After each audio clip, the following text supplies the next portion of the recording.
دا د جوزجان ولایت د شبرغان ښار دی او دغه منطقې ته طلا تپه وایي چې په ازبکي ژبه باندې دغه ځای د امشک تپې په نامه باندې مشهور دی.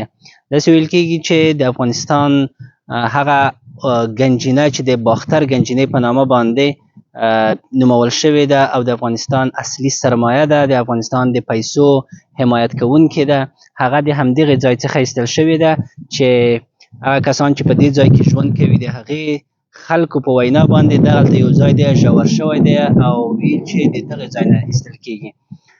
دا تقریبا دغه ځای اصلا د زردشتیانو مربوط رسي چې ډیره یوه غټه ساحه په دې ځای کې نیول شوې ده.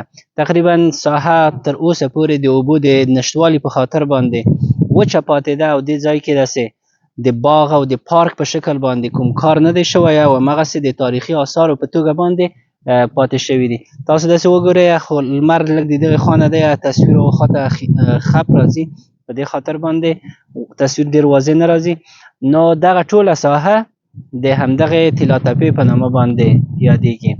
وخت ناوخته د شبرغان خلک اکثره دغلته دغه ځای د میلې ځای ګرځولی و او میله به یې کوله. خو زه یو شي ته تعجب شولم چې کوم کسان چې میله کوي او یا امکانات هم لري چې د میلې دپاره یو ځای جوړ کړي، هغوی دلته هیڅ داسې کار نه دی کړی چې په حساب باندې دلته یې ونې ایښي وي، باغ یې جوړ کړی وي.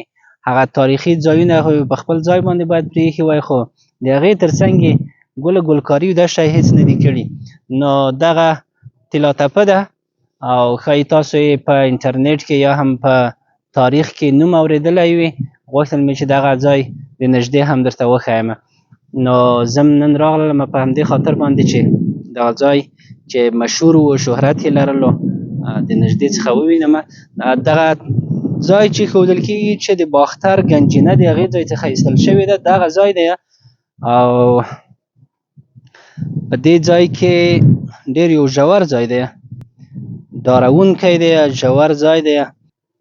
او یوه خبره دا هم ده چې د وخت په انقلابونو کې ځینې کسانو د خلکو زموږ او ستاسو د هیوادوالو د مرګ او د وژنې دپاره هم له دغې کندې څخه استفاده کړې ده. متاسفانه ویل کېږي چې ډېر کسان په دې ځای کې وژل شوي دي او همدلته غورځول شوي دي.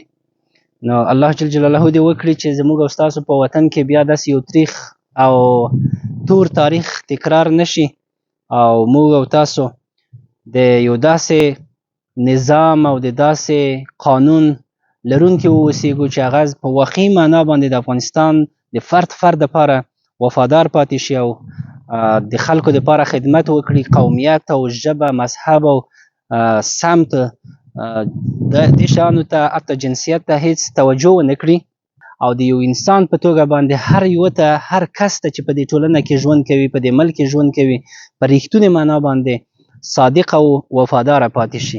نو دا هم طلا تپه ده په شبرغان ښار کې د باختر ګنجینې اصلي موقعیت.